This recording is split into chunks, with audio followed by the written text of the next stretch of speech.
G'day you mob, what is going on? Welcome to this episode of Aussie English. I am reacting to 10 most dangerous animals down under in Australia today from the YouTube channel Top 5 Best, and that is why the backdrop light here is blood red. So we are going to learn a heap about the deadliest Australian animals. As you may know, I have a doctorate, a PhD in biology, so I thought I would watch this and react to it and maybe give you a little bit of reality when we see some of these animals. So anyway, let's get into it.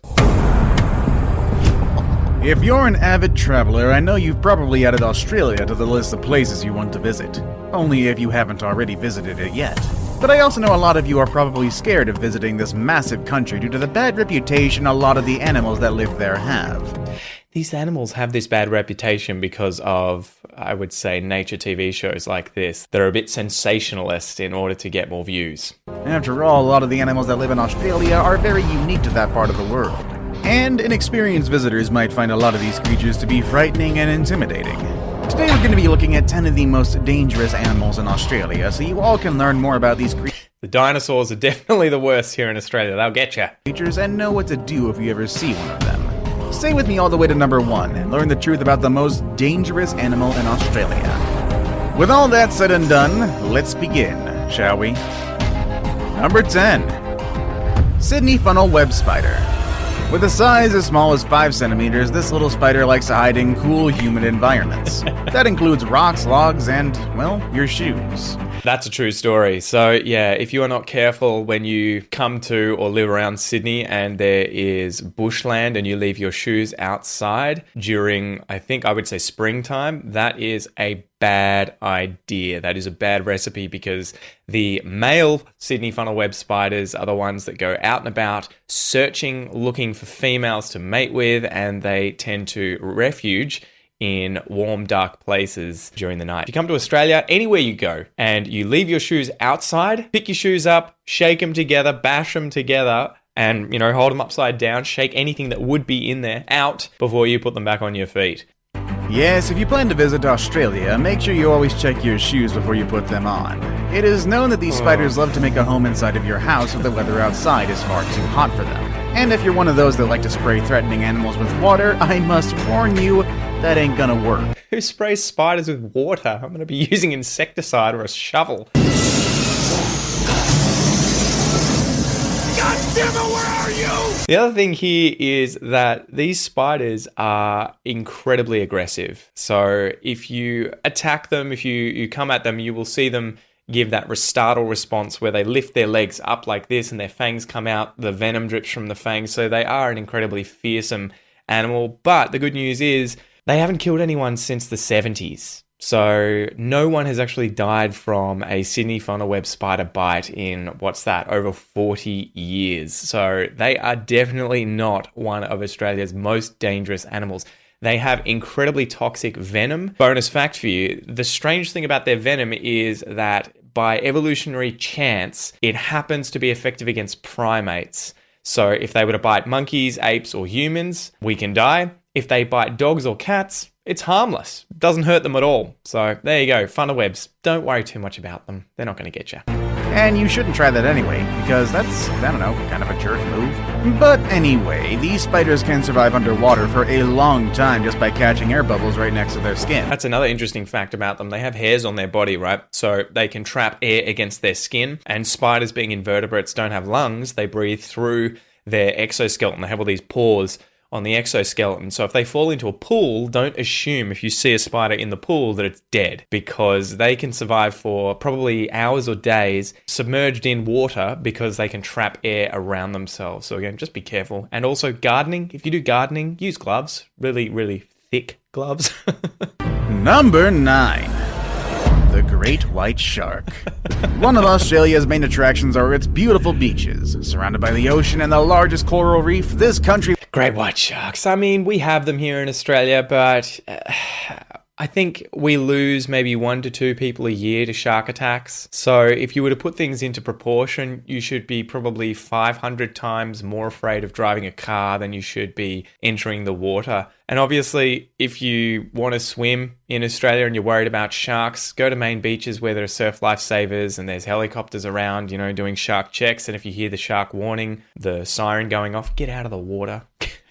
But yeah, again, you could probably spend your entire life going to beaches in Australia and intentionally swimming in these beaches and trying to be attacked by a shark, and it would never happen, okay? So again, they're dangerous. Yeah, if you get bitten by one, your odds of surviving are probably pretty low compared to being bitten by, I don't know, a ferret or a mouse. No. But it's going to be very, very rare that you'll ever come into contact with a great white. He welcomes lots of beach enthusiasts that are ready and willing to swim, surf, or just chill by the water and have a great time. However, even fun places in Australia come with dangerous animals. A simple swim or surfing session in the wrong spot can easily turn into a scene out of Jaws as the great white shark makes his way through the ocean while everyone tries to run out of the water. But we should make one thing clear. Hollywood hasn't made justice of these sharks.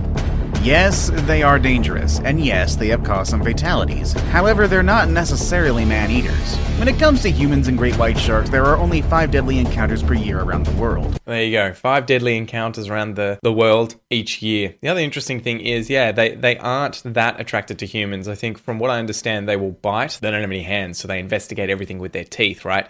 So they will give you a nip, which for them is just sort of like a and for you, it's your leg coming off. Help! Help! They may just leave you to bleed out afterwards because they're like, ugh, this guy doesn't taste good. So don't worry about them hunting you down in the water because they have a taste for human flesh. Again, it's just not going to happen. A lot of the times, the innocent shark mistakes surfers for sea lions, but trust me, they wouldn't attack them if they knew it's just a human trying to stand on a surfboard. So don't let sharks keep you from enjoying the beach. Just make sure you keep an eye on your surroundings. It's one of those things, though. Sharks just elicit this primal fear. I am terrified as well of shark attacks. I can't imagine being in that situation. So I understand why people don't like them and gives them the willies. Number 8. The tiger snake. A lot of the time. How did the tiger snake get on here? Out of all the snakes? I guess it must be one that humans come into contact with the most in Australia. But again, I would be very, very surprised if there are even a single death a year from tiger snakes. The snake that should be on here is the eastern brown snake, because that's the one that causes the most number of deaths, which again is like 1 a year. Times when I talk about snakes, I try to keep you calm and reassure you that snakes are not likely to hurt you. I mean, some of them actually make for some great pets. But when it comes to brown snakes in Australia, I can't easily say the same. It's not a brown snake, it's a tiger snake, you just said. I do have a few snakes on this list, and the first one is in fact the tiger snake. This reptile is found in the southern part of the country, including coastal islands like Tasmania.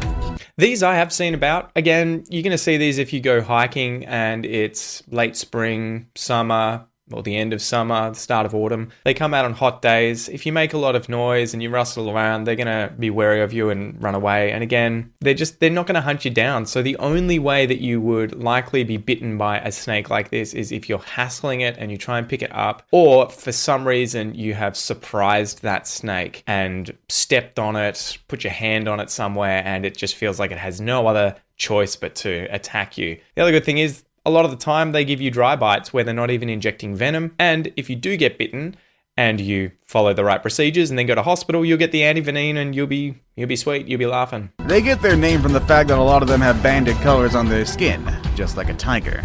Their venom is filled with neurotoxins, coagulants, hemolysins, and mycotoxins. But what does all that mean that I'm pretty sure I just mispronounced? What can they cause? Well, their bite can produce symptoms such as tingling, numbness, sweating, and localized pain around your foot and your neck. From there, the pain can turn into breathing problems and ultimately a paralysis. Yeah, so I've had a family friend who's been bitten by one of these. I think it was over in Perth, and he was on a farm, owned a farm, and was in the shed looking for something up on a shelf and put his hand around and ended up being bitten by what he thought was a rat because it was felt like a small bite. He ignored it and ended up getting very, very sick, having some breathing issues and having to go to hospital. And I think he may have actually had his eyesight affected too as a result of the bite permanently. But yeah, it's not a fun experience. Most of the untreated bites result in death, but you can receive treatment to avoid such a tragic end. Just like how many of us learn first aid at some point in our lives, I am sure many Australians do too, along with a proper course on how to respond when a snake's venom has entered someone's system. Something interesting you may know, and I may be wrong about this, snake experts, let me know in the comments. I believe that elapids, this group of snakes, including tiger snakes, are actually related to, what are they called? I'm having a total brain fart here. Cobras, that's what I'm thinking of. Cobras. So the cobras you see in Southeast Asia, king cobras and everything, how they can flatten their throat out, you'll see that this tiger snake in this footage right here is doing the same aggressive defense display where it's splaying its neck out and trying to look as big as possible. And again, not just striking you and hunting you down, it wants you to go away. So don't worry about snakes. Don't believe the hype about them chasing humans down and viciously trying to savage them. Snakes will 99 times out of 100 bail. The moment they hear you, see you, smell you, because you're so big, you're probably more likely to kill the snake than the snake is to kill you. It's going to bail.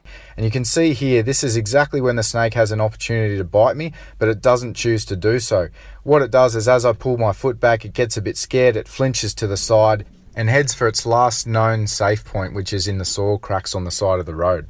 Now, if I can get the general public to take away one piece of information from this video, it's that snakes are not aggressive and they're not trying to chase you with intent to bite you. Number 7. The brown snake. That should have been, well, I guess it's higher up on the list, so fair call, but 2 snakes in a row. And again, another snake on this list. And if you were scared by the tiger snake, wait until you hear about this one. Ooh, doo-doo-doo. Wait till you hear about this one, guys. Brown snakes are the second most venomous terrestrial snake in the world. In the case of Australia... Again, this test is kind of BS, though. I've had Ross McGibbon, who's an Australian photographer of venomous snakes, on the podcast a few times, and he's talked about how the test that was done, I think back in the 70s, to decide which snakes were most venomous, one was done on mice, and working out the lethal dose for whatever it is, the LD50, right? Lethal dose to kill 50 mice out of 100. And it was never done on humans, so we have no real idea of how deadly any snake is on humans in comparison to when it's been done on mice. But yeah, that's the difficult thing. So a lot of the time when they have these top 10 deadliest, they'll pick things that are very venomous and that kill a lot of mice in research studies, but then they don't compare it to snakes that are likely to kill more human beings. So if you really want to find snakes that are deadly, quite often they're not very venomous, and you'll find them in Southeast Asia, in places like India, where they're killing farmers because the farmers can't get to a hospital. Australia, they are responsible for snake bite deaths more than any other snake in the country. There were 19 snakebite-related deaths in the decade between 2005 and 2015. There you go, 2005, 2015, there were 19 deaths, so about 2 per year. And 15 of those deaths were caused by a brown snake. 15 by brown snakes. The reason for this is probably because brown snakes are found all up the east coast of Australia, where you're going to find farming country, and so they probably come in contact with a lot of people in these suburban and rural areas more than other snakes, say the tiger snake down south. And the other 4? Well, those were caused by the tiger snake. You can find them in the eastern and central part of Australia. This blue tongue's just like, no, you don't get me. You don't get me. Too late, mate. Around the city of Adelaide. And you can also find them in some other cities like Melbourne, Sydney, Brisbane, and Canberra. This is an interesting video here. The brown snake is being eaten by a red-bellied black snake. So red-bellied black snakes obviously are opportunistic, and they'll eat a lot of different animals, not just, say, small rodents or lizards. They'll eat other snakes as well. And this brown snake is obviously crapping itself. Canberra, which is the capital of this country. Some of the symptoms of a venomous attack include heart arrest, kidney injuries and seizures, and intracranial bleeding. Luckily, anti-venom is available, but still, I would rather avoid getting bitten by one of these.